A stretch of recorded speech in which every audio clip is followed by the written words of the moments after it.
నమస్తే, welcome to the leader. ఆయన ఒక సెన్సేషన్. ఆయన పేరంటే ఒక వైబ్రేషన్.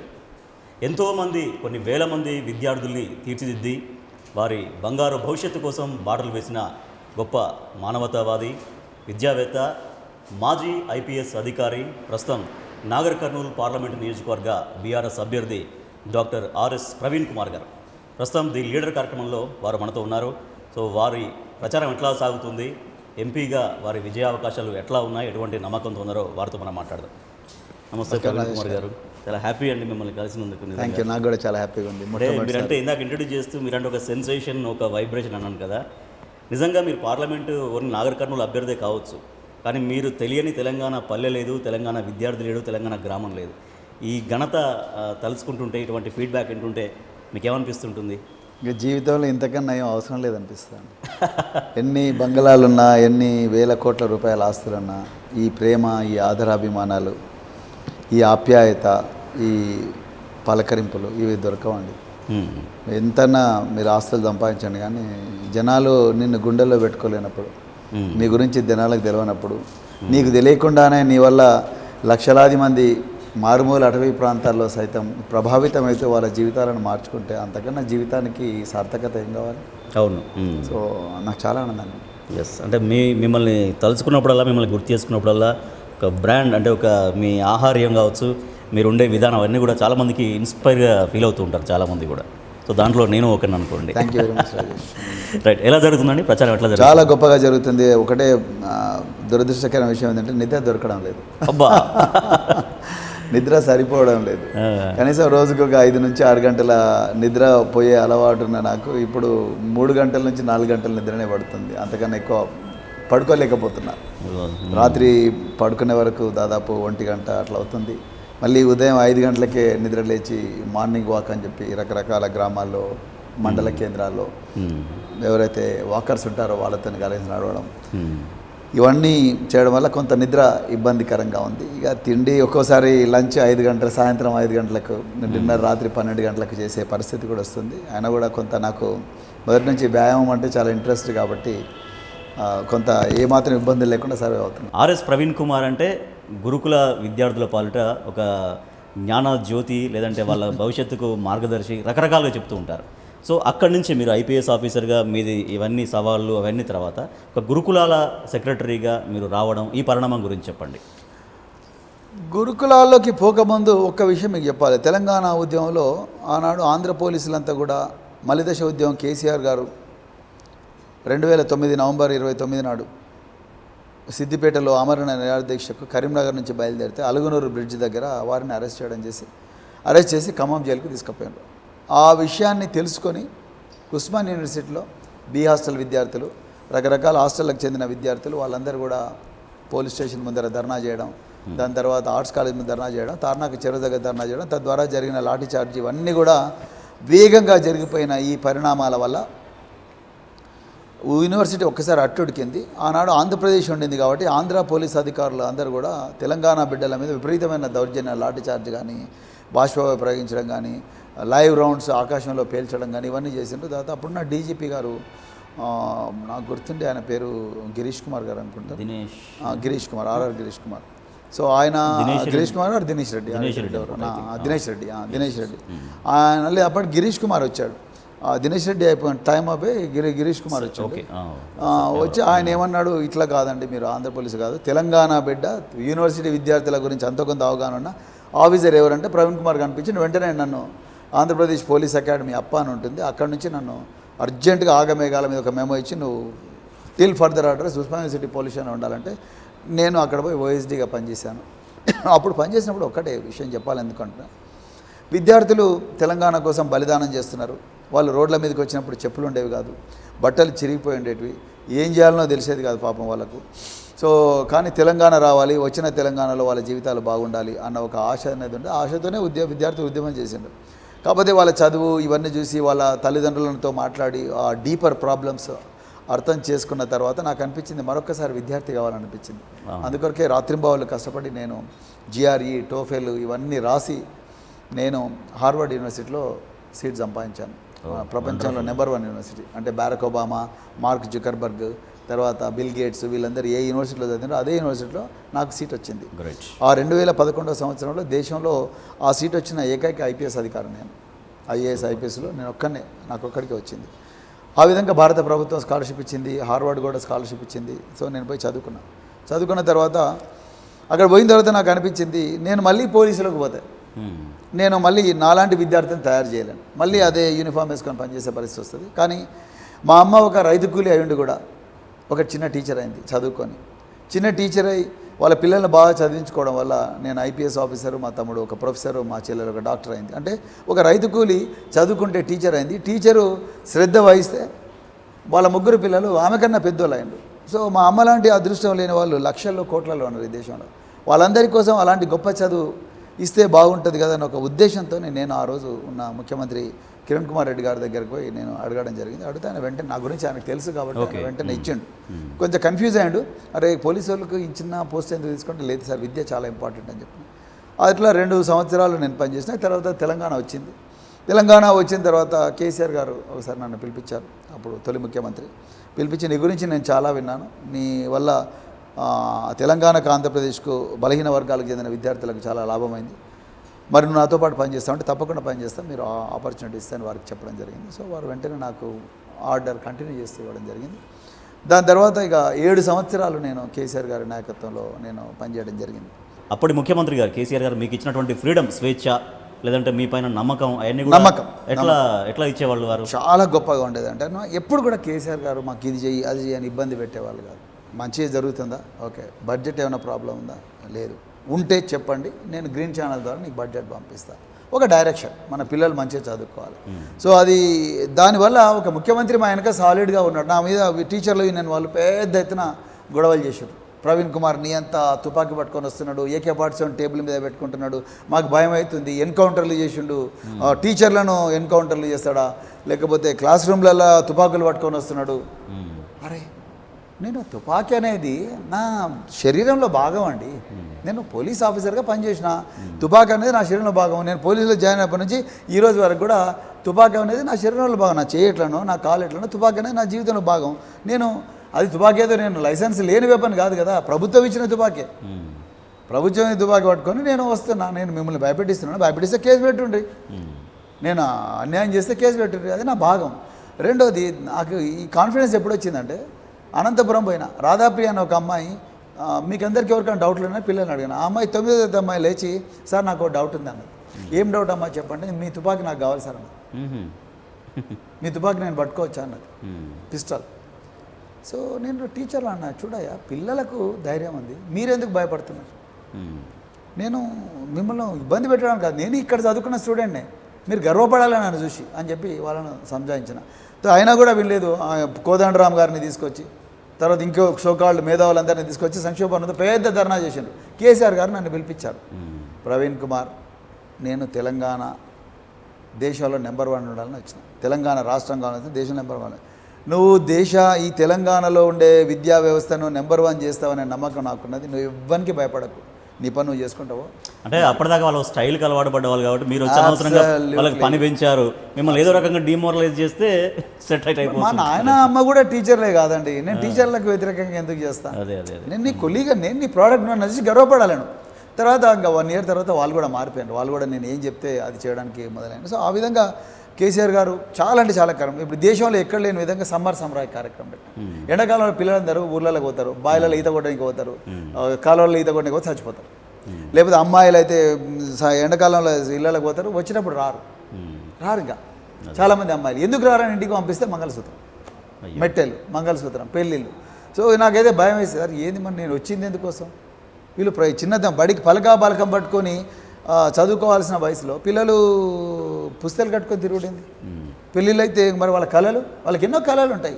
నేను స్కూళ్ళల్లో చిలకకి చెప్పిన కదా, ఇవన్నీ ఆ కళలన్నీ నీళ్ళైపోతాయి కదా, అది కాకూడదని చెప్పేసి సమ్మర్ సంబరాయ కార్యక్రమం పెట్టి ఇళ్ళల్లో పోనీయకుండా పిల్లలను మొత్తం కూడా సినిమా యాక్టర్లను, డ్రామా ఆర్టిస్టులను, తర్వాత న్యూస్ యాంకర్లను, తర్వాత సైంటిస్టులను, వీళ్ళని తీసుకొచ్చి మంచి స్పోర్ట్స్ పర్సన్స్ను అందరిని తీసుకొచ్చి కోట్ల రూపాయలు ఖర్చు అయినా కూడా వీళ్ళందరి కోసం చక్కగా సమ్మర్ సమ్రాయ్ క్యాంపులు పెట్టడం, తర్వాత భారత్ దర్శన్ పెట్టడం, ఐఏఎస్ ఐపీఎస్ ఆఫీసర్లకు ఎట్లయితే భారత్ దర్శన్ ఉంటుందో జనరల్ స్లీపర్ కోచెస్లో వీళ్ళకి బుక్ చేసి ఎయిర్ కండిషన్ హోటల్స్లో పిల్లల్ని పెట్టి వాళ్ళ తల్లిదండ్రులు పెట్టి దేశం అంతా దింపిన నేను. కాశ్మీర్ నుంచి కన్యాకుమారి వరకు, గుజరాత్ నుంచి బెంగాల్ వరకు అందరి పిల్లల్ని తిప్పిన. మీకు చాలా సహనం, ఓపిక ఈ విషయంలో మాత్రం. ప్రపంచం తిప్పినా అండి. గ్రేట్. ప్రపంచానికి పంపించిన అమ్మాయిలను ఒంటరిగా టీచర్లు లేకుండానే Russia, Poland, Egypt, Morocco, Sri Lanka, Cambodia, Vietnam, తర్వాత అమెరికా, యూకే ఇక్కడికి పంపించిన నేను పిల్లలు అమ్మాయిలను. పోయి తల్లిదండ్రులు చదువు రాదు, ఇల్లు లేదు, కానీ వీళ్ళందరూ కూడా మరి చక్కగా 6 వారాలు 7 వారాలు 10 వారాలు వేరే దేశాల్లో ఉండి పనిచేసి వచ్చారు. అట్లా మీరు స్వచ్ఛందంగా పదవి విరమణ చేయడం, తర్వాత రాజకీయాల్లోకి రావడం, సో ఈ పరిణామం గురించి ఏం చెప్తారు? మనం ఎంతసేపు ఒక ప్రభుత్వాధికారిగా కేవలం 1 లక్షనో 2 లక్షలో 5 లక్షలో 10 లక్షల విద్యార్థులకే కాదు, ఇంకా గొప్పగా సేవ చేసే అవకాశం రాజకీయాల్లో ఉంది. మరి చట్టసభల్లో చట్టాలు చేయవచ్చు, చట్టసభల్లో ప్రజల గొంతుగా మారవచ్చు అన్నది ఒకటి. రెండవది, నా జీవితంలో చాలా మలుపు తిప్పిన సంఘటన ఏంటంటే, నేను ఐఏఎస్ ఐపీఎస్ ఆఫీసర్ కాలనీలో ఉండేవాడిని. ఆ కాలనీలో ఉంటుంటే చాలామంది పారిశుద్ధ్య కార్మికులు, పాపం ఎస్సీ సామాజిక వర్గానికి చెందిన వాళ్ళు, వీళ్ళందరూ ఎస్సీలు, కొంతమంది బీసీలు, ముస్లింలు కూడా, వాళ్ళందరూ పొద్దున్నే 4 గంటలకే రేడియం జాకెట్లు వేసుకొని రాత్రి వండిన వంటను సద్దిగా మార్చుకొని, తర్వాత వాళ్ళందరూ కూడా ఆటోలలో బస్సులలో వచ్చి చీపురు కట్టెలు పట్టుకొని ఊడ్చేవాళ్ళు. వాళ్ళ చేతులన్నీ చీము పట్టి ఉండేవి, తర్వాత చేతులంతా గాయాలు ఉండేవి, గాజు పెంకులు అవన్నీ ఎత్తి తర్వాత అనారోగ్యంతో మూలన పడి ఉండేవాళ్ళు. తర్వాత ఆ పెంటకుప్పల పైన అన్నం తినేవాళ్ళు. నేను అడిగాను, మీరు ఏ సామాజిక వర్గాలకు చెందిన వాళ్ళంటే మేము కూడా ఎస్సీలమే బాబు, కానీ మరి మీరు ఎందుకు చదువుకోలేదంటే మా తల్లిదండ్రులు చదివించలేదు, వాళ్ళు కూడా పారిశుద్ధ్య కార్మికులు. అంటే తరతరాలుగా ఒకటే పారిశుద్ధ్య కార్మికులు అంటే నేను కూడా అదే సమాజం నుంచి వచ్చి నేను సుఖంగా బతుకుతున్నాను, వాళ్ళు ఎందుకు అంత హీనమైన పరిస్థితిలో బతుకుతున్నారన్న ఒక రియలైజేషన్ నాకు రావడం వల్ల నేను మా వైఫ్ తర్వాత పిల్లలందరితో మాట్లాడి అదేవిధంగా ఇంకా గొప్పగా చేయవచ్చు, రాజకీయాల్లోకి పోతే అంటే ప్రజలకు గొంతుకగా మారవచ్చు, వీళ్ళ మీద బ్రాడ్గా అందించవచ్చు, ఎగ్జాక్ట్లీ అన్ని రంగాల్లో అందించవచ్చు అన్న ఒక ఆలోచనతోని నేను ఆ రోజు రాజకీయాల్లోకి రావడం జరిగింది.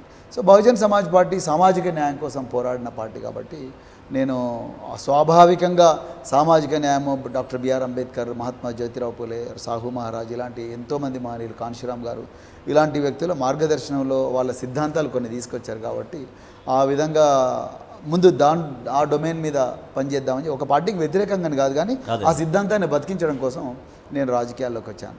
సో నాకు చాలా సాటిస్ఫాక్షన్ ఉంది, ఎందుకంటే నేను అక్కడ కూడా 4000 గ్రామాలు తిరిగిన, 350 రోజులు కుటుంబానికి దూరంగా ఉన్నా. నేను ఎక్కడ కూడా ఎయిర్ కండిషన్ టెంట్లలో వండుకోలే, నేను రేకుల షెడ్లలో వండుకున్నా, చెట్ల కింద పడుకున్నా, తర్వాత గుడిసెలలో పండుకున్నా, చిన్న మిద్దెలలో పడుకున్నా, ఒక్కోసారి సమయం లేక అంటే వసతులు లేక మిద్దెల మీద కూడా పడుకునే రోజులు ఉన్నాయి. కొంచెం చాలా ఇబ్బందులకు గురైనా, కానీ రాష్ట్రంలో 4000 గ్రామాలు తిరిగిన, తెలంగాణ రాష్ట్రంలో 50,000 కిలోమీటర్లు. వేదిక ఏదైనా ప్రజలకు నిత్యం ఎగ్జాక్ట్లీ అందుబాటులో ఉండేలాగానే వాళ్ళ సమస్యలు ఏంటి తెలుసుకోవడం కోసం ఏదైనా ఉపయోగపడుతుంది. సో తనంతర పరిణామాల తర్వాత మీరు భారత రాష్ట్రంలో జాయిన్ అయ్యారు. సో ఇప్పుడు నాగర్ కర్నూలు అభ్యర్థిగా ఉన్నారు. ఇప్పుడు ప్రజెంట్ పాలిటిక్స్కి వస్తే ఎట్లా, ఇప్పుడు నాగర్ కర్నూలు పార్లమెంట్ నియోజకవర్గంలో ఏం ఇష్యూస్ ఉన్నాయి, ఎటువంటి ఎజెండాతో మీరు ప్రజల ముందుకు వెళ్తున్నారు? నాగర్ కర్నూలు పార్లమెంటు నియోజకవర్గం గొప్ప పొటెన్షియల్ ఉన్న నియోజకవర్గం. నిజానికి ఇజ్రాయెల్ అంత ఉంటుంది ఈ నియోజకవర్గం. దాదాపు ఇజ్రాయెల్ ఎంత ఉంటుందో అంత ఉంటుంది ఈ నియోజకవర్గం. 2 జీవనదులు ఉన్నాయి, నల్లమల అటవీ ప్రాంతం ఉన్నాయి, సారవంతమైన నేలలు ఉన్నాయి, రైల్వే మార్గాలు ఉన్నాయి, కొంతవరకు రైల్వే మార్గాలు ఉన్నాయి. తర్వాత హైదరాబాద్ నగరానికి దగ్గరగా ఉంటుంది ఈ నియోజకవర్గం. కానీ ఎందుకో చాలా బ్యాక్వర్డ్గా ఉంది, అంటే నిరక్షరాస్యత చాలా ఎక్కువగా ఉంది. తర్వాత లైఫ్ ఎక్స్పెక్టెన్సీ కూడా తక్కువగా ఉంది. దాదాపుగా 20 లక్షల మంది ప్రజలు ఇక్కడ నివసిస్తున్నారు. కానీ నాగర్ కర్నూలు దాని పొటెన్షియల్ ఇంకా చాలా అంటే పొటెన్షియల్ను ఎక్స్ప్లాయిట్ చేసి దాన్ని గొప్పగా నిలబెట్టే అవకాశం అయితే ఉంది. 2 జీవనదులు ఉన్నాయి, కృష్ణా తుంగభద్ర 2 పోతాయి. దాని మధ్యలో నల్లరేగడి నేలలు ఉన్నాయి. తర్వాత ఇటువైపు అంటే మొత్తం సారవంతమైన నేల. తర్వాత ఇటువైపు వస్తే కొల్లాపూరు, గద్వాల మామిడి తోటలు కానీ, తర్వాత వ్యవసాయ ఆధారిత, తర్వాత వేరుశనక్కాయలు కానీ, ఇంకా ఇటువైపు వస్తే ఇంకా వరి పంటలు కానీ, ఇట్లా రకరకాల నేలల్లో రకరకాల పంటలు పండించే అవకాశం ఉంది. కాకపోతే నీటి సమస్య, సాగునీటి సమస్య అనేది చాలా ఉండేది. కాదు కేసీఆర్ గారు వచ్చిన తర్వాత పాలమూరు రంగారెడ్డి ఎత్తిపోతల పథకం కానీ, కల్వకుర్తి లిఫ్ట్ ఇరిగేషన్ స్కీమ్ కానీ, తర్వాత డిండి లిఫ్ట్ ఇరిగేషన్ స్కీమ్ కానీ, తర్వాత నెట్టెంపాడు కానీ, తర్వాత ఇంకా మిగతా ప్రాజెక్ట్స్ ఏవైతే ఉన్నాయో అవన్నీ కూడా చాలా వేగవంతం చేసి ఫేజ్ 1, ఫేజ్ 2, ఫేజ్ 3 అట్లా చేసుకుంటూ పోయి చాలా చోట్ల కూడా చెరువులు కట్టించడం, ఆ చెరువులోకి నీళ్లు రావడం లిఫ్ట్ చేసి, తర్వాత దానివల్ల భూగర్భ జలాలన్నీ కూడా వాటి లెవెల్ పెరగడం, రైతులకు 24 గంటలు కరెంట్ ఇవ్వడం, తర్వాత వాళ్ళకు మార్కెట్ లింకేజ్ ఇవ్వడం, దానివల్ల వలసలు బాగా తగ్గినాయి. అయినా కూడా ఈ ప్రాంతంలో వలసలకు బాగా పేరున్న ప్రాంతం. ఇప్పటికి కూడా ఈ ప్రాంతంలో ఉండే సమస్య ఏంటంటే వలసలు ఇంకా ఉన్నాయి. అంటే వలసలు అంటే నేను అనేది ఏదో వేరే దేశాలకు పోయే వలసలు కాదు.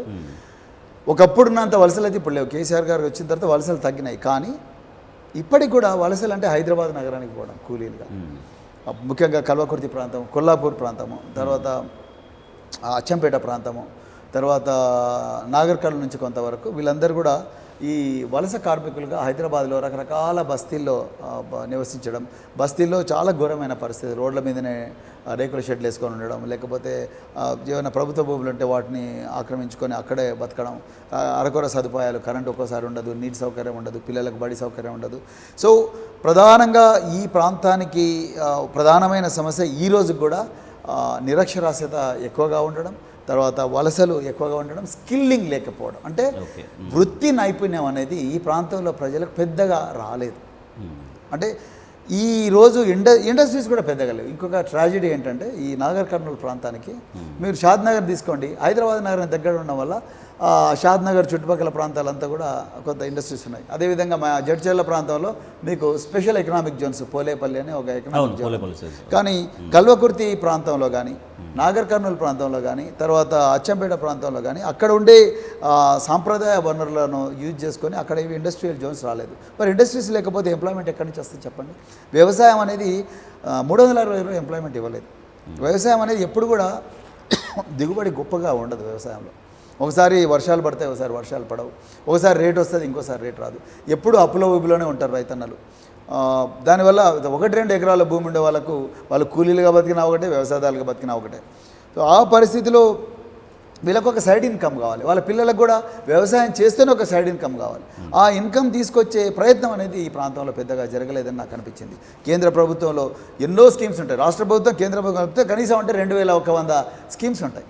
ఆ 2100 స్కీమ్స్కు సంబంధించి ఈ పార్లమెంట్లో ఉండే ఏ ప్రజాప్రతినిధి కూడా దాని మీద ఏమాత్రం అవగాహన ఉండదు. 2100 స్కీమ్స్ అవగాహన ఉండదు, ఏం చేయొచ్చు ఎగ్జాక్ట్లీ ఏం చేయొచ్చు అని అవగాహన ఉండదు. దానివల్ల నాగర్ కర్నూలు అనాదిగా వెనకబడిపోవడం. గద్వాల నియోజకవర్గంలో అయితే గట్టు అని ఒక ప్రాంతం ఉండేది. దేశంలో అత్యంత తక్కువ అక్షరాస్యత ఉన్న ప్రాంతంలో ఒకటి గట్టు. తర్వాత అదేవిధంగా ఇప్పుడు కొంచెం బెటర్ అయింది. తర్వాత దేశంలో బాల కార్మికులు ఎక్కువగా ఉండే ప్రాంతాల్లో ఒకటి ఈ నాగర్ కర్నూలు నుంచి కూడా ఒకటి ఉండేదన్నమాట. అలాంటి పరిస్థితి, బాల్య వివాహాలు కూడా అట్లనే ఉండేవి. అలాంటి పరిస్థితి నుంచి కొంచెం మెరుగు అవుతుంది, కానీ ఇది సరిపోదు. దేశంలో లక్షల కోట్ల బడ్జెట్ పెడతారండి. లక్షల కోట్ల బడ్జెట్లో దేశంలో ఎన్ని జిల్లాలు ఉన్నాయి? దాదాపుగా 600 నుంచి 700 జిల్లాలు ఉంటాయి దేశంలో. ఆ 600-700 జిల్లాలు ఉంటాయి. ఆ 800 జిల్లాల్లో మనది ఒకటి. సో మీరు 6 లక్షల కోట్లను 800 జిల్లాలతో డివైడ్ చేయండి, వేలల్లో వస్తుంది బడ్జెట్. ఆ బడ్జెట్ను తీసుకొచ్చి ఖర్చు పెట్టే ఓపిక, జ్ఞానము, ఒక ప్రణాళిక ఈ పార్లమెంట్ సభ్యులకు లేకపోవడం. ఉదాహరణ కల్వకుర్తి ప్రాంతం తీసుకొని హైదరాబాద్ దగ్గర ఉంది, స్పెషల్ ఎకనామిక్ జోన్స్ పెట్టవచ్చు. ఫార్మా లేకపోతే ఐటీ జోన్స్ పెట్టవచ్చు. ఆదిబట్ల ఉంది, ఆదిబట్లకు ఒక ఎక్స్టెన్షన్ శాటిలైట్ ఇక్కడ తీసుకురావచ్చు. తర్వాత ఫార్మా సిటీ షామీర్పేటలో ఒక అటువైపు ఉంది, ఇటువైపు కూడా ఒక ఫార్మా తీసుకురావచ్చు. తర్వాత ప్రతిదీ రియల్ ఎస్టేట్, వెంచర్లు అంటే కేవలం నివాసం ఉండడం కోసమే. రియల్ ఎస్టేట్తో ఒక లాభం ఉంది, ఒక డిసడ్వాంటేజ్ ఉంది. రియల్ ఎస్టేట్ లాభం ఎవరికి ఉంటుంది అంటే భూమి ఎక్కువగా ఉండే వ్యక్తులకు ఉంటుంది, రైట్. తర్వాత ఆ భూమిని అమ్మే ఏజెంట్లకు ఉంటుంది.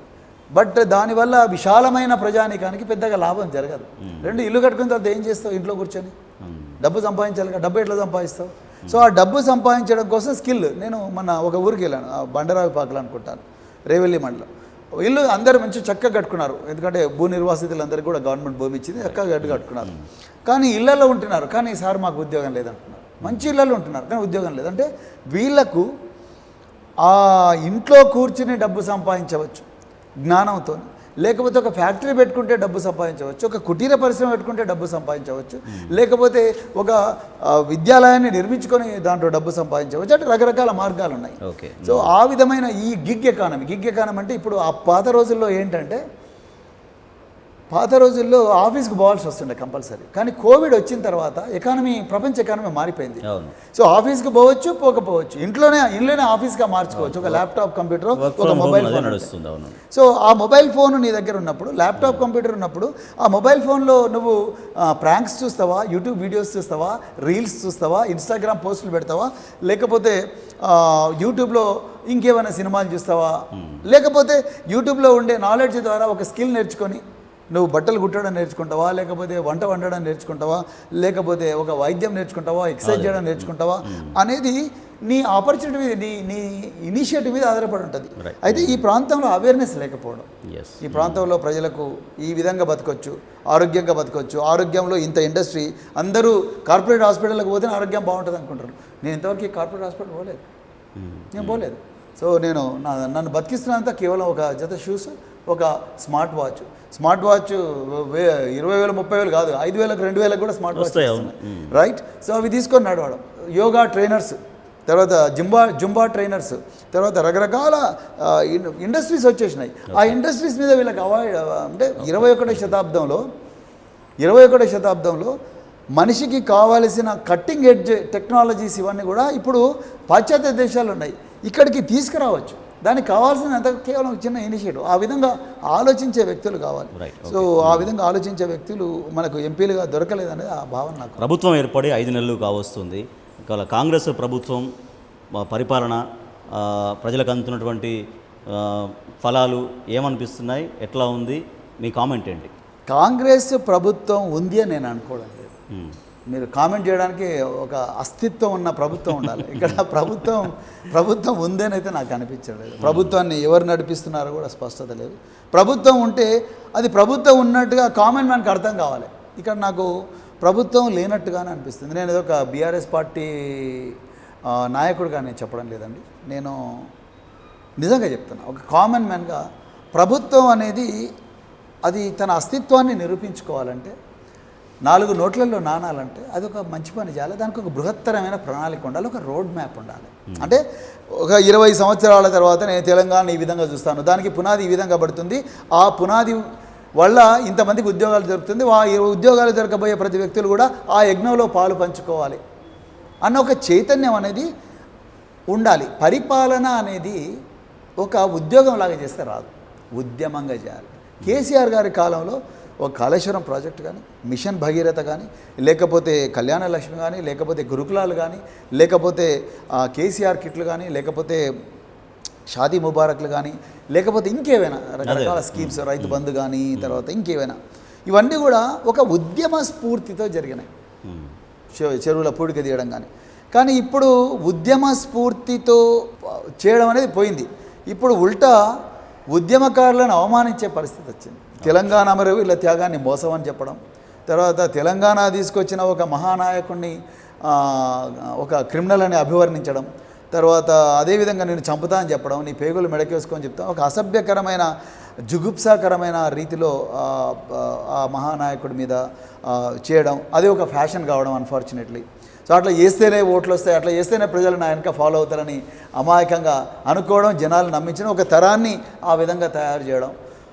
అంటే తెలంగాణలో ఒక ప్రభుత్వం ఉంది, దానికి బాధ్యత ఉంది, దానికి ఒక డ్రీమ్ ఉంది, ఒక కళ ఉంది. ఆ కళ వల్ల 2029కి నేను ఈ విధంగా ఉంటా, 2030కి నా ప్రభుత్వం ఈ విధంగా ఉండాలి, మన తెలంగాణ ఈ విధంగా ఉండాలి, 2040కి ఇక్కడ ఉండాలి, దీనికి ఈ మైలురాయి ఇది, ఆ ఫార్మా రంగంలో ఇది మైలురాయి, విద్యారంగంలో ఈ మైలురాయి ఇది, తర్వాత రియల్ ఎస్టేట్ రంగంలో నా మైలురాయి ఇది అని ఒక స్పష్టమైన కళను తెలంగాణ పిల్లల ముందర పెట్టలేకపోయింది. వాళ్ళు 6 గ్యారంటీలు అంటూ వాళ్ళు ప్రచారంలో చేశారు. సరే, ప్రజల అధికారం 6 గ్యారంటీల అమలులో ఎందుకు ప్రభుత్వం విఫలమైంది అనుకుంటున్నారు మీరు? 6 గ్యారంటీలు కాదు, 6 గారడీలు అవి. 6 గారడీలు ఏంటంటే ప్రభుత్వంలో నిజానికి రేవంత్ రెడ్డి గారు అబద్ధాలనే నిచ్చెన, రేవంత్ రెడ్డి ఒక్కడే కాదు, కాంగ్రెస్ పార్టీ రాష్ట్రంలో అయినా ఇక్కడైనా అబద్ధాలనే నిచ్చెనను నమ్ముకొని ఆ మెట్లను ఎక్కుతూ గ్యారంటీలను, నిచ్చెన మెట్లు ఉంటాయి కదా, నిచ్చెన మెట్లు 1 మెట్లు 2 మెట్లు 3 అని, ఆ గ్యారంటీలను ఒక మెట్లుగా వాడుకొని అధికార పీఠం మీదకి వచ్చిండ్రు. నిజంగా వాళ్ళకు తెలంగాణ ఏం కావాలనే స్పష్టత వాళ్ళకు ఉండుంటే వాళ్ళు ఒక 2 సంవత్సరాలు 3 సంవత్సరాలు తెలంగాణ ప్రజల దగ్గరికి పోయి తెలంగాణ ప్రజలకు వచ్చిన సమస్యలు ఏమిటి, ఆ సమస్యలను ఏ విధంగా పరిష్కరించాలని విస్తృతమైన చర్చ జరిపిండేవాళ్ళు. తర్వాత తెలంగాణ ప్రజలకు ఓకే ఇది కళ, ఇదొక గ్యారంటీ నేను ఇస్తున్నా, దీనికి ఎంత బడ్జెట్ ఖర్చు అవుతుంది, ఆ బడ్జెట్ గత ప్రభుత్వం పన్నులు ఎక్కడ కలెక్ట్ చేసింది, ఏ విధంగా రాబడి ఉంది, ఏ విధంగా లోన్లు తీసుకున్నది, ఆ లోన్లు ఎందుకు తీసుకున్నది, దాని మీద ఒక విస్తృతమైన చర్చ. ఇదంతా కూడా పబ్లిక్ డొమైన్లో ఉంది. ప్రభుత్వం బడ్జెట్ స్కీమ్ పెట్టినప్పుడు అసెంబ్లీలో పెన్ డ్రైవ్లో ఇన్ఫర్మేషన్ ఇస్తారు. అవును, ఆ పెన్ డ్రైవ్ నుంచి ఇన్ఫర్మేషన్ డౌన్లోడ్ చేసుకొని చదవాలి కదా. వీళ్ళకి అంత ఓపిక. కానీ గత ప్రభుత్వం మొత్తం ఖజానా ఖాళీ చేసిపోయింది. మొత్తం మేము లంక బిందెలు ఉన్నాయి అనుకోని మేము వస్తే మొత్తం ఖాళీ కుండలు ఉన్నాయి అంటే నిజంగా ప్రభుత్వం దగ్గర ఎప్పటికీ ధనం ఉంటుందా, లేకపోతే దాన్ని రెగ్యులర్గా సర్క్యులేట్ చేసుకోవాల్సినటువంటి స్కిల్ కావాలా? చాలా మంచి ప్రశ్న. లంకె బిందెలు అనుకొని వచ్చేవాడు దొంగలే లంకె బిందెల కోసం వస్తారు. సోమరిపోతులు ఊర్లలో మీకు తెలియదు ఏమన్నా గుప్త నిధులు, లంకె బిందులు ఎవరు చేస్తారు? లంగలు, జోకర్లు, తర్వాత ఏమి పని చేత కానీ సోమరిపోతులు. ఊర్లలో ఆవారగాళ్ళు ఉంటారు కొంతమంది, వాళ్ళకి ఇదే పని ఉంటుంది. పొద్దుంతా దాగుడు, సాయంత్రం కాగానే టార్చ్ లైట్లు పట్టుకోండు, పారా తర్వాత తట్ట తీసుకొని ఎవ్వడు తెలియదు గుడి ఎక్కడో పాత గుడి ఉంటే ఆ పాత గుడి దగ్గర అక్కడ గుప్తలు ఎవడు చెప్పిండని అక్కడ తోగుడు మొదలు పెడతారు, తర్వాత జైల్లో పడతారు. ఇలా తెలంగాణ ప్రభుత్వంలో ఉండే కాంగ్రెస్ నాయకులంతా చేస్తున్న పని అదే. అసలు లంక బిందెలు అనుకొని వచ్చినాము అని అంటున్నాడు. అసలు లంక బిందెలు మీకు తెలియంది ఏమున్నది? తెలంగాణ ప్రభుత్వం యొక్క ఆర్థిక పరిస్థితి, మీకు తెలంగాణ రాష్ట్రం యొక్క ఆర్థిక పరిస్థితి, తలసరి ఆదాయం ఎట్లా పెరుగుతున్నది, దానికి అట్లా రావడం కోసం తెలంగాణ ప్రభుత్వం కేసీఆర్ గారి నాయకత్వంలో ఏ విధంగా డబ్బులు తీసుకొచ్చింది, ఎక్కడి నుంచి తీసుకొచ్చింది అనేది క్లియర్గా బడ్జెట్లో ఉంది. నీకు తెలియకుండానే ఇవాళ 6 గ్యారెంటీలు అని చెప్పినావా? ఇంట్లో నువ్వు ఒక ఇల్లు కట్టాలంటే ముందు లోన్ తీసుకోవాలిగా, లేకపోతే ఎక్కడి నుంచి డబ్బులు వస్తుందని తీసుకున్న తర్వాతనే పునాది దవ్వుతావుగా, అంతేనా కదా? మరి నీకు అవి తెలియకుండానే పోయి పునాది దవ్వి తర్వాత నా ఇంటికి ఏం లేదు మరి ఎట్లా కట్టాలని తలగొట్టుకుంటూ కూర్చుంటే అదేం మాట? నీకు తెలియాలిగా ముందర. సో నీకు రాష్ట్ర ఆర్థిక పరిస్థితి మీద స్పష్టత లేకుండా, రాష్ట్రం యొక్క రాబడి మీద స్పష్టత లేకుండా, వ్యయం మీద స్పష్టత లేకుండా, బడ్జెట్ మీద స్పష్టత లేకుండా కేవలం జనాలను నమ్మించడం కోసం ఇది చేసిన. ఖజానా ఎందుకు ఖాళీ అవుతాయి? ఖజానా ఖాళీ అయితే మరి వీళ్ళందరూ ఎట్లా పొంగులేటి శ్రీనివాసరెడ్డి గారి బిల్స్ ఎట్లా బయటపడుతున్నాయి, ఇంకా మిగతా కాంట్రాక్టర్ల బిల్స్ 600 కోట్లు 500 కోట్ల బయటపడుతున్నాయి. ఇవాళ మల్లుబట్టి విక్రమార్క, రేవంత్ రెడ్డి ఇంకా మిగతా వాళ్ళందరూ కలిసి ఏ విధంగా ఆ గూడు పుటాన్ని చేసుకొని ఆ బిల్స్ అందరూ ఎట్లా ఎత్తుకుంటున్నారు? మరి పేద ప్రజలకు రావాల్సిన బిల్స్ ఎందుకు వస్తలేవు? ఇదా ఖజానా ఎట్లా ఖాళీ అవుతుంది? నువ్వు ఖజానాలు ఎట్లా ఖర్చు పెట్టాలనే దాంట్లో ఉంటే తెలివంతా. ఒక ఇంట్లో భార్య కానీ తల్లి కానీ ఇంటి పెద్ద కానీ పిల్లలకు తెలియకుండానే వాళ్ళని సుఖపెట్టే ప్రయత్నం చేస్తారు. కరెక్ట్. సో అంటే వాళ్ళకి డబ్బులు ఎక్కడి నుంచి వస్తున్నాయి, ఏ దగ్గర డబ్బులు ఆపుకోవాలి, ఎక్కడ ఆపుకోకూడదు, స్థిరాస్తులేంటి చిరాస్తులేంటి, రోజు కరెంటుకి ఎంత ఖర్చు అవుతుంది, నీళ్ళకి ఎంత ఖర్చు అవుతుంది, తిండికి ఎంత ఖర్చు అవుతుంది, సడన్గా ఆరోగ్యానికి ఎంత ఖర్చు అవుతుంది, పిల్లల స్కూల్ ఫీజుకి ఎంత ఖర్చు, క్లారిటీ ఉంటుంది. కాబట్టి బడ్జెట్ తల్లి కానీ తండ్రి కానీ జాగ్రత్త ఖర్చు పెడతారు. నువ్వు రాగానే ఏం లేదంటే మరి ఎందుకు వచ్చినావు? నువ్వు వదిలేయాలి. ఇప్పుడు కేసీఆర్ గారి బస్సు యాత్ర కొనసాగుతుంది. ఎక్కడికి వెళ్ళినా కూడా మాకు రైతు బంధు పడలేదు, మాకు గత ప్రభుత్వం ఉన్నప్పుడు వచ్చినటువంటి బెనిఫిట్స్ అన్నీ ఏమీ రావట్లేవని తమ గోడు వెళ్ళబోసుకున్నటువంటి వీడియోస్ అవన్నీ కూడా మనం రెగ్యులర్గా చూస్తున్నాం. అంటే ఎందుకు నీటి విషయంలో కావచ్చు, ఫర్ ఎగ్జాంపుల్ చెప్పాలంటే గత ఎండాకాలంలో ఊళ్ళల్లో నిండుగా చెరువుల్లో నీళ్లు ఉండే చాలా వరకు కూడా, బట్ ఇవాళ అదే పరిస్థితి ఊళ్ళల్లో ఎందుకు కనిపించట్లేదు? అంటే నీటి వ్యవస్థ ఆర్గనైజ్ చేయడంలో సరిగ్గా లేకపోవడమా ప్రాపర్గా? ప్రధానంగా అదే. ఎందుకంటే ప్రభుత్వానికి ఫోకస్ ఉండాలి. ఎప్పుడైనా నేను ఒకటే చెప్తాను, ఎవరు ముఖ్యమంత్రి పేర్లు అక్కర్లేదు, పార్టీలు అక్కర్లేదు, ఇంటి పెద్ద లేకపోతే ఊరు పెద్ద లేకపోతే ఒక రాష్ట్రానికి తండ్రి లాంటి వాడు, ముఖ్యమంత్రి అనే వ్యక్తి రాష్ట్రానికి తండ్రి లాంటి వాడు. సో తండ్రి సారథ్యంలో కానీ తండ్రి సంక్షేమంలో అంటే తండ్రి ఒడిలో ఉండే పిల్లలు క్షేమంగా ఉండాలంటే మొట్టమొదట పెద్దగా ఇంటి పెద్ద చేయాల్సిన పని ఏంటంటే నా ప్రయారిటీస్ ఏంటి, నేను ఈరోజు సుఖంగా బతకడం కోసం, నా పిల్లలు సుఖంగా బతకడం కోసం నేను చేయాల్సిన మొట్టమొదటి పని ఏంటి? ఈరోజు తిండి దొరుకుతుందా, ఇంట్లో బిందెలలో నీళ్ళు ఉన్నాయా, వంట చేయడానికి బియ్యం ఉన్నదా, బియ్యంలో నీళ్లు పోయడానికి నీళ్ళు ఉన్నాయా, పొయ్యి అంటించడం కోసం గ్యాస్ సిలిండర్ ఫుల్ ఉన్నదా, రైట్, సిలిండర్ అంటించడానికి అగ్గిపెట్టె ఉన్నదా, రైట్, తర్వాత పప్పు కారము ఉప్పు ఇవన్నీ ఉన్నాయా లేదా అని చూసుకొనే వీళ్ళు స్టార్ట్ చేస్తారు. ఇవాళకి ఉన్నదా, రేపు ఉన్నదా, 3 ప్రతిరోజు తల్లి నిద్ర లేచిన వెంటనే ఏమేమి ఉన్నాయో చూసుకుంటారు. లేదా పడుకునే ముందు ఇవన్నీ ఉన్నాయా, తల్లి కానీ తండ్రి కానీ ఈ వనరులు ఉన్నాయా లేదా అని చూసుకుంటారు. ఇలా ప్రభుత్వము పొద్దున లేచిన వెంటనే ముఖ్యమంత్రి గారు ఏం ఆలోచిస్తున్నారు? నా ఉద్దేశంలో ముఖ్యమంత్రి ఈ నీళ్ళ గురించో, లేకపోతే విద్యార్థుల చదువు గురించో, లేకపోతే రైతులకు కావాల్సిన నీళ్ళ గురించో, మీరు అన్నట్టు తాగే నీళ్ళ గురించో, సాగునీళ్ళ గురించో, 24 గంటల కరెంటు గురించో రివ్యూలు పెడుతున్నారైతే నేను అనుకోవడం లేదు. ముఖ్యమంత్రి గారు ఇలా ఎవరిని మన వైపు గుంజుకోవాలి, ఎవరికి వల వేయాలి, అతని రేట్ ఎంత, సో ఆ రోజు నాకు ఇబ్బంది అయింది కాబట్టి ఈరోజు వీళ్ళని కూడా నేను ఇబ్బంది పెట్టాలి, ఎవరి మీద కేసులు పెట్టాలి. నేను నా మన్నే క్రిషాంక్ నాయటన్ మీద కేసు పెట్టిండు. ఆయన ఏం చేసిన పాపం ఏందండి? ఆయనకుండే సమాచారం మేరకు ట్విట్టర్లో ఆయన ఒక పోస్ట్ చేసిండు, రైట్? సో పోస్ట్ చేస్తే ఎస్ ఇది తప్పు అని చెప్పు, మరి దానికి కేసు ఎందుకు?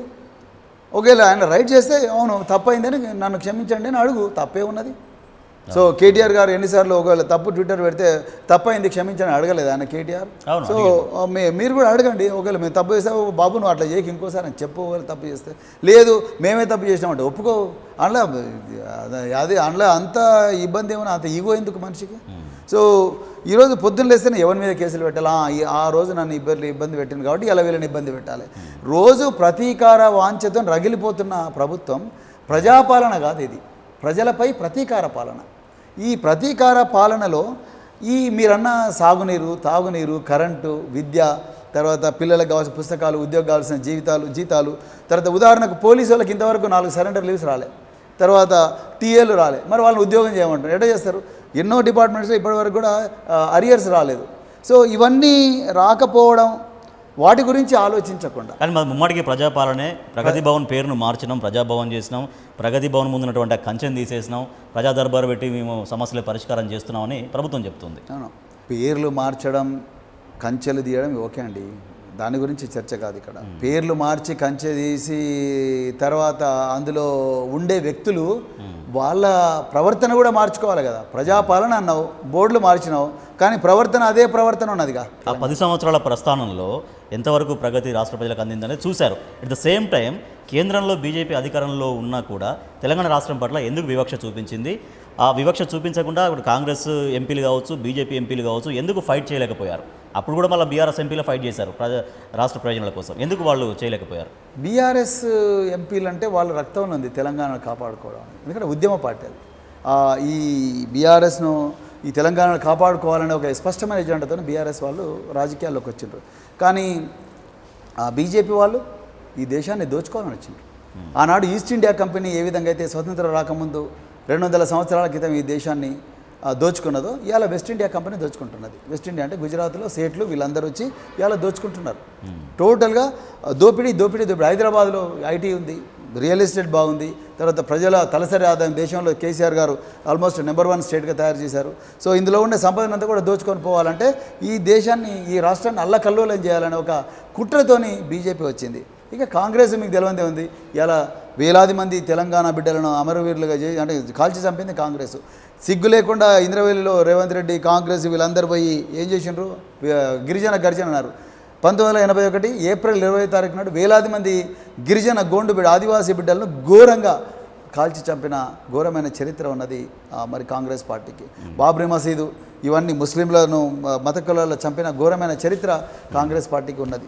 సో ఈ 2 పార్టీలు కాంగ్రెస్ కానీ బీజేపీ కానీ తెలంగాణను దోచుకోవడానికే వస్తున్నాయి. దోచుకొని ఇక్కడ డబ్బుల మూటలన్నింటినీ కూడా ఢిల్లీకి పంపించడం కోసమే వచ్చినాయి తప్ప ఇంకొకటి కాదు. సో వాళ్ళ వల్ల ఏమీ కాదు. అందుకొరకు వాళ్ళు తెలంగాణ ప్రయోజనాల గురించి ఎప్పుడు కూడా మాట్లాడరు. తెలంగాణ ప్రయోజనాలు ఇప్పటికి కూడా నేను తెలంగాణ పిల్లలకి ఇదే టీ న్యూస్ వేదికగా చెప్తున్నా, తెలంగాణ ప్రయోజనాలను రక్షించే పార్టీ భారత రాష్ట్ర సమితి మాత్రమే. అది కేసీఆర్ గారే. అంటే ఆయన నేపథ్యం కూడా చూడాలి. నేపథ్యం కూడా చూస్తే 24 సంవత్సరాల ప్రస్థానంలో తెలంగాణ ప్రయోజనాల కోసం పోరాడింది తప్ప వేరే ప్రయోజనాల కోసం పోరాడలే కావాలి. ఇప్పుడు కేసీఆర్ బస్సు యాత్రలో ప్రజల నుంచి విశేషమైన స్పందన వస్తుంది. సో వారు ప్రతి చోట కూడా చెప్తున్నారు 12 స్థానాలు ఖచ్చితంగా మేము కైవసం చేసుకుంటున్నాం అనేది. సో ఆ 12 స్థానాలు జనరల్ లెక్కేసుకుంటే నాగర్ కర్నూలు అనేది ప్రతి ఒక్కళ్ళు ఫస్ట్ వరుసలో చెప్తున్నటువంటి మాట ఒకటి. సో ఎందుకు నాగర్ కర్నూలులో ఆర్ఎస్ ప్రవీణ్ కుమార్ గారిని ఎందుకు గెలిపించాలి? మీరు ఏం చేస్తారు? చాలా మంచి ప్రశ్న. మొట్టమొదటి నేను నాగర్ కర్నూలు మట్టిబిడ్డానండి. నేను నాగర్ కర్నూలు అన్నీ వదులుకొని, విలువైన ఉద్యోగాన్ని వదులుకొని, నా పిల్లలకు సైతం రిజర్వేషన్లు వదులుకొని, ఇప్పటికి కూడా హైదరాబాద్లో కిరాయి ఇంట్లోనే ఉంటూ నేను ప్రజాసేవయే పరమావధిగా, ప్రజాసేవయే లక్ష్యంగా చివరి శ్వాస వరకు కూడా పోరాడడానికి నేను రాజకీయాల్లోకి వచ్చిన. ఇది నన్ను గుర్తించే కేసీఆర్ గారు నా నాగర్ కర్నూలుకు పంపించింది. ఎందుకంటే నాగర్ కర్నూలుకు నీలాంటి వ్యక్తులు అవసరం ఉన్నది. రెండవది, నేను నాగర్ కర్నూలు ప్రజలకు నిరంతరం అందుబాటులో ఉంటాను. నేను సెల్ ఫోన్ స్విచ్ ఆఫ్ చేసుకోవడమో, లేకపోతే సైలెంట్ మోడ్లో పెట్టడమో, లేకపోతే నా ఫోన్ బిజీగా ఉందనో అవుట్ ఆఫ్ కాలింగ్ ఏరియా పెట్టడం, రకరకాల డ్రామాలు నేను వేయను. నేను డైరెక్ట్ మిస్డ్ కాల్స్ ఉంటాయి, నేను కాల్ బై కాల్ చేస్తాను. మూడవది, నీకు ఏ సమస్య ఉన్నా నేను కాకపోయినా నేను నా వ్యక్తులు కానీ లేకపోతే నేను ఏ ప్రజాప్రతినిధితో పనిచేస్తున్నానో వాళ్ళు ఎవరో ఒకరు నీ సమస్య పరిష్కారం చేయడానికి ప్రయత్నం చేస్తారు. నాలుగవది, నేను ఈ ప్రాంతం మట్టి బిడ్డను, ఈ ప్రాంతంలో పుట్టి పెరిగిన, ఇదే జీవనదిలో నీళ్లు తాగిన, ఇదే నల్లరాగడి నీళ్ళలో మొలకెత్తిన జొన్నలు తిని నేను పైకి వచ్చిన. అదేవిధంగా ఇక్కడ నడక నేర్చుకున్నా, ఇక్కడ బావిలను ఈత నేర్చుకున్నా, ఇక్కడ బావిలను చదువు నేర్చుకున్న, అక్షరాలు దిద్దిన, ఓనమాలు దిద్దిన, ఇదే కడతాల అమన్గల్ మీద నుంచి హైదరాబాద్కు పోయి చదువుకొని ఇదే ప్రాంత బిడ్డల కోసం పెద్ద సంఖ్యలో గురుకుల పాఠశాల కేసీఆర్ గారి మార్గదర్శనంలో పెట్టిన. సో ఈ ప్రాంత బిడ్డలతో నాకు డైరెక్ట్ అటాచ్మెంట్ ఉంది. ఈ ప్రాంతంలో వందలాది మంది డాక్టర్లను తయారు చేసిన, ఇంజనీర్లను తయారు చేసిన, తర్వాత ఎంతోమందిని విదేశాలకు కూడా పంపించే ప్రయత్నం నేను చేసిన. సో ఈ ప్రాంతంతో నాకు అవినావ సంబంధం ఉంది. భాష, సంస్కృతి, ఇక్కడ ఉండే జీవన విధానంతో ఒక విడలేని బంధం అనేది నాకున్నది. నేను వలస వ్యక్తిని కాదు. కాంగ్రెస్ పార్టీ మల్లు రవి గారు వచ్చినట్టుగా నేను ఎక్కడి నుంచో వచ్చి హోదా కోసం ఇక్కడ రాజకీయాల్లోకి వచ్చి నేను ఇవన్నీ చూసిన. నేను హోదాల కోసం రాజకీయాల్లోకి వచ్చిన కాదు, నాకు ఏదో ఎక్కువ జీతం వస్తుందని వచ్చింది కాదు.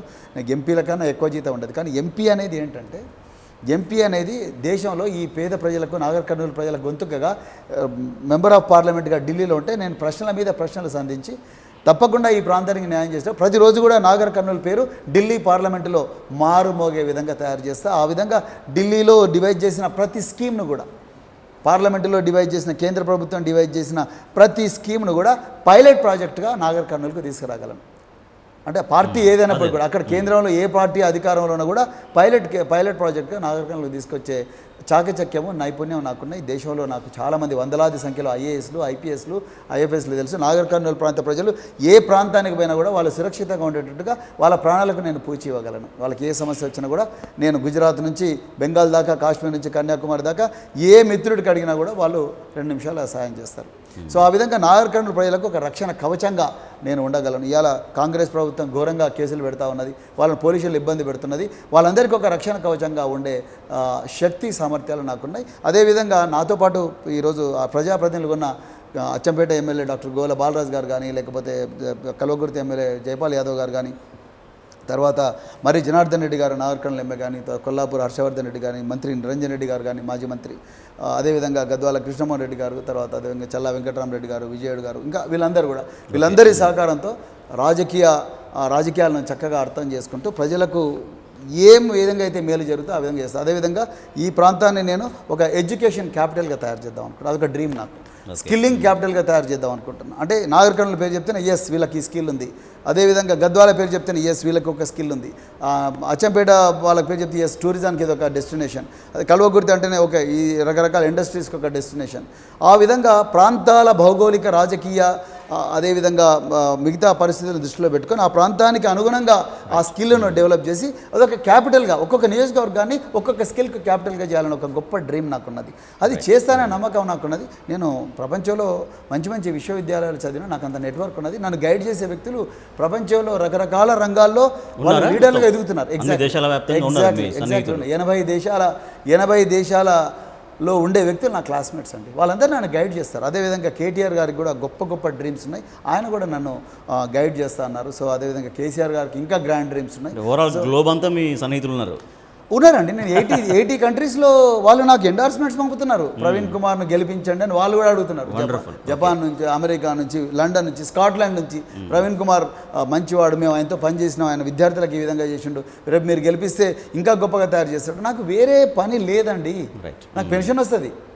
నాకు మళ్ళీ ఇప్పుడు నేను కరప్షన్ చేసి ఆ వచ్చే 25 కోట్ల రూపాయలు ఎంపీ ల్యాడ్స్ కింద సంవత్సరానికి 5 కోట్లు వస్తాయి. అందరూ ఏం చేస్తారు, RO ప్లాంట్స్ పెట్టుకొని అందులో సగం కొట్టేస్తారు. ఇది జరిగేది అదే. నేను అట్లా చేయను. నేను స్కిల్లింగ్ సెంటర్స్ పెడతా, కోచింగ్ సెంటర్స్ పెడతా, ఒక కంపెనీలను తీసుకొస్తా, వాళ్ళందరినీ ఇక్కడ తీసుకొచ్చి వాళ్ళు చక్కగా కంపెనీలు పెట్టి ఇక్కడ ఉన్న ప్రజలందరికీ కూడా ఉపాధి కల్పించి వాళ్ళ కాళ్ళ మీద నిలబడి కేవలం వ్యవసాయం మీద మాత్రమే ఆధారపడకుండా సైడ్ ఇన్కమ్ కూడా పెట్టుకొని రేపు వాళ్ళ పిల్లలను ప్రపంచ దేశాలకు పంపించే ప్రయత్నం నేను చేస్తా ఉంటాను. నాకు ఆ స్కిల్ ఉందండి. నాకుండే స్కిల్ అది. నాకు ఆస్తులు పెద్దగా లేవు, కానీ స్కిల్ ఉంది. ఇవాళ మల్లు రవి గారు అఫిడవిట్ తీయండి, 300 కోట్ల ఆస్తులు ఆయనకు. 300 కోట్ల ఆస్తులు, ఇంట్లో 6 మంది డాక్టర్లు ఉన్నారంట, కానీ ఒక్క డాక్టర్ కూడా తయారు చేయలేకపోయాడు. ఇక భరత్ ప్రసాద్ గారు ఉన్నారు బీజేపీ అభ్యర్థి. భరత్ ప్రసాద్ గారు ఆయన కల్వకుర్తి జెడ్పీటీసీగా పోటీ చేసిండు, గెలిచిండు. 2 సంవత్సరాలు సెల్ ఫోన్ స్విచ్ ఆఫ్ చేసుకొని కూర్చున్నాడు. కల్వకుర్తి ప్రజలు పోయి పోలీస్ స్టేషన్లో కేసు పెట్టిండ్రు. ఏమని? మా జెడ్పీటీసీ కనిపించట్లేదు, ఒకసారి చూపించండి అని. కల్వకుర్తి జెడ్పీటీసీ భరత్ ప్రసాద్, ఇప్పుడు బీజేపీ నాయకుడైన భరత్ ప్రసాద్ వాళ్ళ నాయన పోతుగంటి రాములు, ఇప్పుడు సిట్టింగ్ ఎంపీ నాగర్ కర్నూలుకు 2 లక్షల మెజార్టీతో గెలిపించింది ఇక్కడ ప్రజలు. ఆయన పార్లమెంట్ అడిగిన ప్రశ్నలు ఏంటండి? 6. ఒక పార్లమెంట్ అభ్యర్థి, మెంబర్ ఆఫ్ పార్లమెంట్ సభ్యుడు పార్లమెంట్లో ఎన్ని గంటల సమయం ఇస్తుంది? 222 రోజులు అంటే ఎన్ని నిమిషాలు తెలుసా? 2,19,000 నిమిషాలు. 2,19,000 నిమిషాల్లో రాములు గారు మాట్లాడింది కేవలం 6 నిమిషాలు. అబ్బా, ఏం మాట్లాడండి 6 నిమిషాలు? అయినా ఏం మాట్లాడి ఎవరికి తెలియదు. ఏమొస్తాయి? ఏమొస్తాయి? మౌనవ్రతం దాల్చే ఎంపీలను మనం సెలెక్ట్ చేసి వాళ్ళకి అన్ని ఆర్భాటాలు అంగులన్నీ ఇచ్చి వాళ్ళు చివరికి మనకేం చేసిండ్రు? ఇక్కడ పిల్లల గోస తెలుస్తుంది ఎవరికైనా? మన నాగర్ కర్నూలులో కూర్చొని మాట్లాడుతుంటే ఈ 50 మంది పిల్లలు వచ్చిండ్రు, ఒక్కరు కూడా 9వ తరగతి కంప్లీట్ చేయాలి. అందరు కూడా ప్లంబర్స్గా పనిచేస్తున్నారు, గ్రానైట్ కంపెనీల కూలీలుగా పనిచేస్తున్నారు, ఆ లారీల క్లీనర్గా పనిచేస్తున్నారు, లేకపోతే ఆటోలు తోలుకుంటూ కూర్చున్నారు. వాళ్ళు ఎన్నడూ సైంటిస్టులు అయ్యేది, వాళ్ళు ఎప్పుడు డాక్టర్లు కావాలి, వాళ్ళు ఎప్పుడు ఇంజనీర్లు కావాలి, ఎప్పుడు ఐఏఎస్ ఐపీఎస్లు కావాలి. వాళ్ళకి కళ్ళు ఉండొద్దా? వాళ్ళ ఇల్లు బాగొద్దా? కంక్లూడింగ్గా స్ట్రైట్గా నాగర్ కర్నూలు నియోజకవర్గ పార్లమెంటు ప్రజలకు ఏం చెప్తారు? నాగర్ కర్నూలు పార్లమెంటు ప్రజలందరికీ కూడా మరొక్కసారి నమస్కారం. నేను మీ బిడ్డను. 20 లక్షల మంది ఎవరైతే నాగర్ కర్నూలు నియోజకవర్గ ప్రజలు ఉన్నారో వాళ్ళందరి ప్రతినిధిగా నేను మరి పార్లమెంటు పోవాలని పెద్దలు కేసీఆర్ గారు సంకల్పించారు. అందుకొరకే నా విలువైన ఐపీఎస్ ఉద్యోగానికి రాజీనామా చేసి 7 సంవత్సరాల విలువైన సర్వీస్ ఉండగానే దాన్ని గడ్డిపోచగా పక్కకు పడేసి నేను ఈరోజు రాజకీయాల్లో మీ అందరి సేవ కోసం వచ్చిన. దయచేసి ఏ పార్టీకి సంబంధించిన వాళ్ళైనా పర్వాలేదు, మీరు బీజేపీ కావచ్చు, కాంగ్రెస్ కావచ్చు, కమ్యూనిస్టులు కావచ్చు, ఎవరైనా కావచ్చు, దయచేసి మన ప్రాంత బిడ్డల కోసం, పుట్టబోయే బిడ్డల భవిష్యత్తు కోసం, మన రక్షణ కోసం, మన ఆత్మగౌరవం కోసం, మన అభివృద్ధి కోసం ఒక్క అవకాశం మీరు ఎవరెవరికో ఇచ్చారు.